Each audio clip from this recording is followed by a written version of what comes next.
Greetings and salutations, my beautiful people, and welcome to the Caddicarus show, where I always have to do the dirty deed of deciding whether or not a game deserves to be slaughtered or salvaged. Oh, silly me. These aren't my real guns. These are just the paper things that my girlfriend's youngest daughter made me. That's cute, but that's not gonna kill anybody. I need the real thing. To kill people. And welcome to the kind of continuation from my Crash Bandicoot 1 revisiting, straight onto Crash Bandicoot 2 Cortex Strikes Back. Don't worry, it's a prop! And if you want to see the first video I did on Crash Bandicoot 1, then go straight back in the description and go and see it, because you'll also find out why I'm revisiting this beloved PS1 franchise in the first place. I've already done videos about these guys before. And also, it's another thing from me to watch if you haven't seen it. I don't know, what the fuck do you want from me? And without further ado, let's keep talking about Cash Banuka. What's that? Who is that? Are you talking about me? Crash 1 was in its day a PS1 revolution, and one that not only got an entire new audience with the Sony toilet seat, but also sold unbelievably well. And yeah, I think the game is dated beyond belief, but I'm so happy that it did well, because in just over a year after the original, one of the best sequels was ever released. Cash Banuka 2 Gringotts Steakhouse. But how good was this game? Well, I don't need to tell you, I'll just let one of the trailers do it for you. Wow, that was intense! Woo! I just flew in from the new ruins level and boy, are my arms tired! Oh my fucking god. Oh, thank you very much, my man. Thank you very much. That was funny stuff. Wow, funny stuff. Stop! Stop! Crash, stop! And now, I have to do it again! I'm sorry, but I just don't get this. Take a character with no voice at all, give him a voice, and make him Arnold Schwarzenegger. Whoa! Good thing I'm not wearing tight pants, because they would have ripped for sure. Good thing I'm wearing this cushion, because my eardrums would have burst for sure. I am not an animal. I am Crash Bandicoot.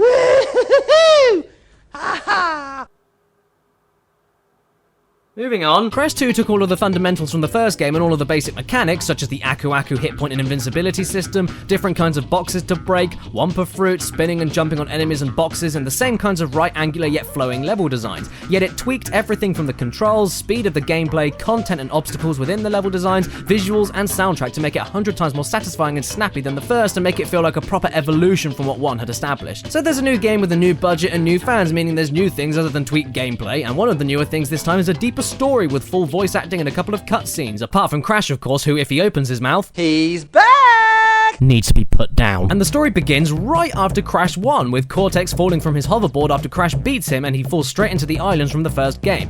That is, of course, assuming you actually fought him in the first game, because if you got all the gems, then you missed his boss battle and escaped with Torna without ever touching him. So I guess in that case, he just fell out of his ship one day, I don't know. And he ends up landing in a temple where crystals are buried, to which he has a realization to himself and says, Crystals. Of course. of course what?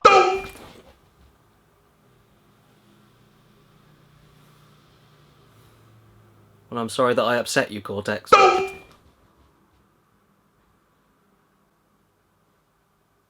Apparently this actually means Cortex can use the crystals to repower his space station and take over the world, but in order to do that he needs someone to help him, and with his animal army disbanded after Crash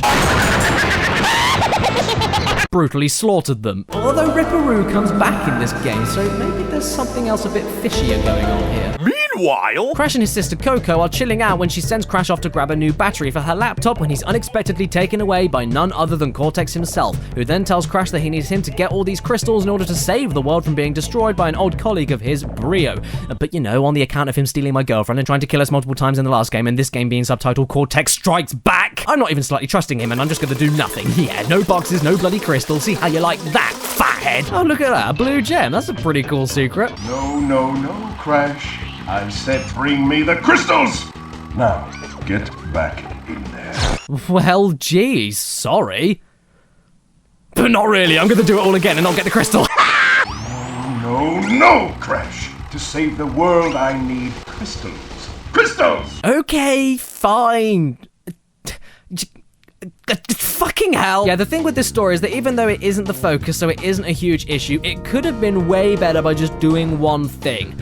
not telling the audience what Cortex's plans were before we even see Crash. I'm not joking here. After he falls from the sky, we see him with the crystals and then him talking to new character Engine about how he needs an enemy's help to grab the remaining crystals and rebuild his station. So from the very start, there's no mystery whatsoever. Then when Brio comes in telling you to grab the gems instead of the crystals to beat Cortex, you believe him immediately, and you know that everything Cortex says is all lies from the start. If only they hadn't revealed his plan straight away, you could have thought that he had turned a new leaf, and he could have pitted you against Brio much easier, and every time that Coco intercepts to tell Crash that Cortex is lying wouldn't be completely pointless and redundant, because then we wouldn't actually know who to trust until the big reveal happens and it turns out the bosses were all sent by Brio trying to stop Crash from delivering the crystals to Cortex, and it could have been a lot better, honestly, but like I said, it's not a focus, luckily. It just pisses me off because everything here is completely redundant. We know that he's lying, so why the hell would we control someone who doesn't think that he's lying? Now, even though it's still fun and entertaining, the story isn't why you're here. The game truly shines with how it plays. Like I said, all the fundamentals and ideas from Crash 1 were here, but it was not only tighter to play with much less heavy control and dopey jumping,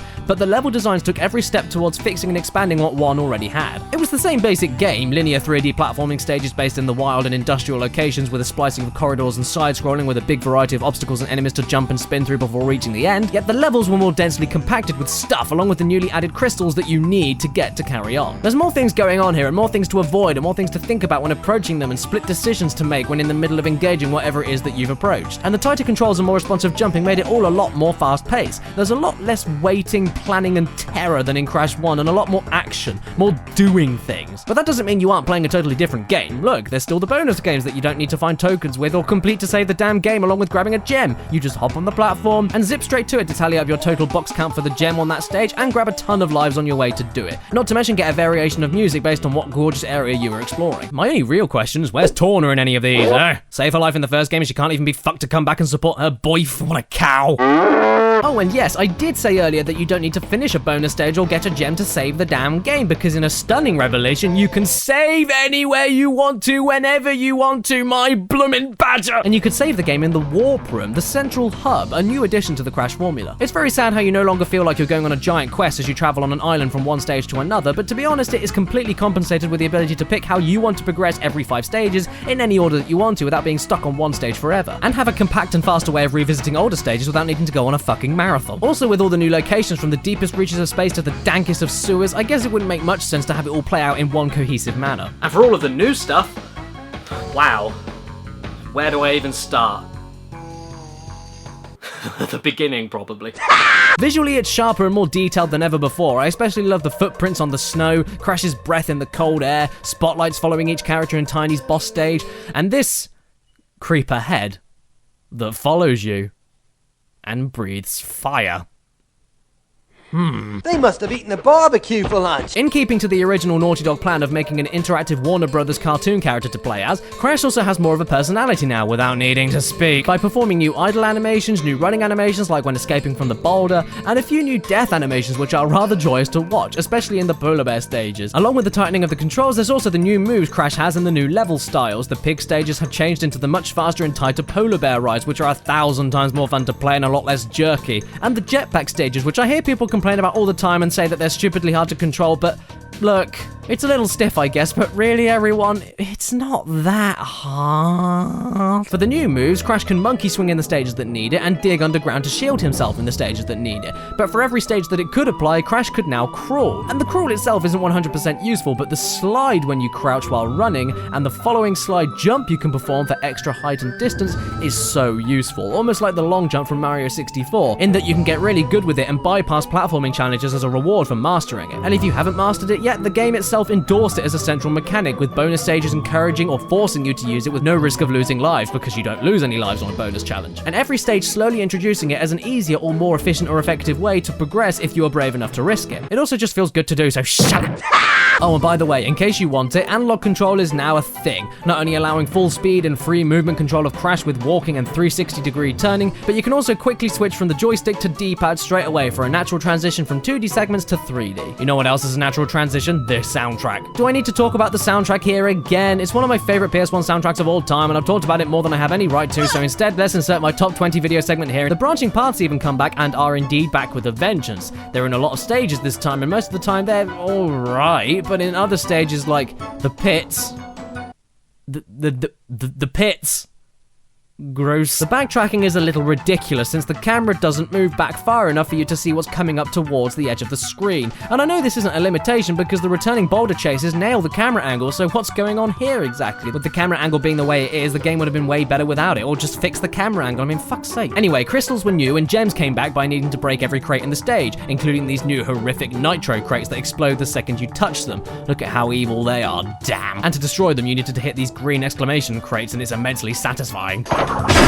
Yes, that's for giving me so much shit, you fucking Grinch boxes! But even though you don't need to worry about dying once to attempt a gem run, and all box breaks are saved up until your most recent checkpoint, thank fucking god, it isn't actually easier to get them in this game. There are a ton more gems this time around, a minimum of 1 per stage for sure, but most of them now have 2 per stage. Some are the colored gems that allow you access to other hidden routes in other levels, which give you more boxes to break to get the gems from that level, and some are now just more grey gems that are secretly hidden away. And the colored gems are secret enough. I mean, to get this one here, you need to find a secret exit in a totally unrelated stage and then beat the challenge that you're given, and then with the blue gem you saw me get earlier, you need to do stage 1 without hitting a single box. But with the other random gems, there's a load of other ways to get them. One of the ways is with the new death routes, the substitute prize for not dying in a stage. If you reach it without dying once, you get given an ultra hard route to complete that not only has more boxes to break for the level gem, but also rewards you with another grey gem for beating it. Awesome additional challenge and an awesome added reward for definite, and a lot cooler of a reward for not dying than being able to reach a box counting screen and potentially even save your damn game. And the other way is through the secrets, and my god, the secrets are literally everywhere. You can get hidden warp pads to a hidden warp room which takes you back to old levels but on a death route in order for you to either get a normal or colored gem.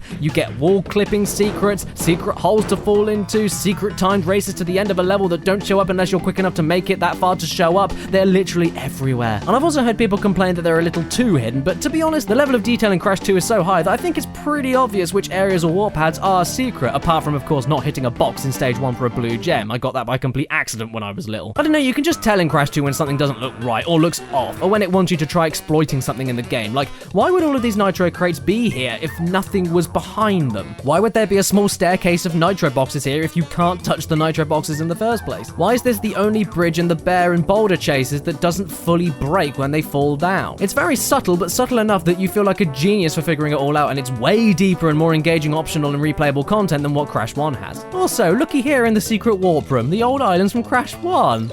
It's cute. And the multiple endings are back with every gem needed to help Brio blow up Cortex once and for all. As a kid, this was a way cooler ending than Crash 1's hidden stupid ending, but still, worth it? I don't know. The challenge is a lot more fun to 100%, but I do think it needed a little bit more for a great ending to make it all feel worth it. The secrets even extend to the warp room, where you get rewarded with a shit ton of lives for jumping on a baby polar bear's head. I never thought animal abuse would be so encouraged on the PS1. Look here, even when running away from a bigger bear, the game still makes you kill a few of them for your selfish ends, even to the point of them trying to save their baby that you stole from them, and you responding by just dropping them down a hole like fucking Mufasa. I honestly don't get all of this polar bear torture, it's kind of horrible. Cubby little cubby all stuffed with fluff. Oh bloody hell, not again. What are you going to do to that bear, Crash? Oh god, no, you wouldn't.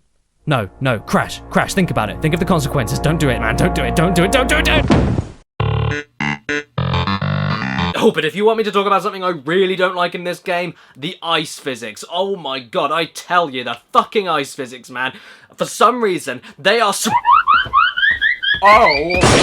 For some reason, and I have no idea why, but Crash 2 has some of the heaviest ice physics I've ever played in a video game. So heavy and so momentum carrying that if you hit a stationary metal block at high speeds, when you jump without pressing any direction after you hit the block, Crash veers off to whatever side he was carrying the momentum. It's so easy to pick up speed, but nearly impossible to slow down. It's hard to steer, and all of this wouldn't be a problem. I mean, it is ice, except some of the stages are coated in ice from the start to the end, including the horrific death route in Cold Hard Crash that requires going back and forth through the entire ice-based level with insta-kill nitro crates everywhere multiple times to finish. Oh, and the bosses? Much better than before, but again, meh. Ripperoo comes back and is way more aggressive than Crash 1, with him planting TNT and nitro crates haphazardly before blowing himself up. A cool concept, and loads of people panic as soon as it starts and die quite a few times, but it's easy enough for a first boss once you get it. The Komodo Bros were a fucking joke, and most of the boss involves standing still.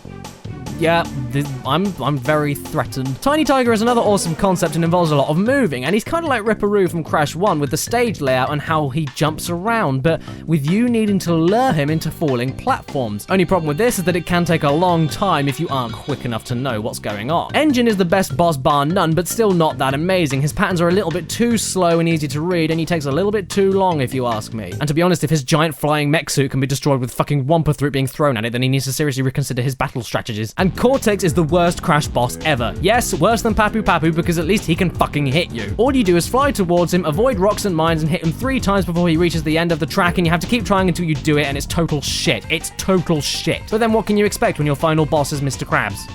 No, I'm not joking. That's Clancy Brown doing Cortex's voice. It's fucking Mr. Krabs. I don't care about the children. I just care about their parents' money. But to sum up, Crash 2 is exactly how Crash describes it right here. He's great. It's one of the most polished and excellent sequels to any games I've ever played, so much so that if you haven't played Crash before, you could definitely skip 1 and go straight into this one. Compared to Crash 1 on subtle mechanical differences, it often feels like a totally different damn game, and one that I can recommend wholeheartedly. It's faster, it's prettier, it's smoother, it has many surprises hidden up its sleeves, it's tighter, it's crazier, and it's awesome. Awesomer.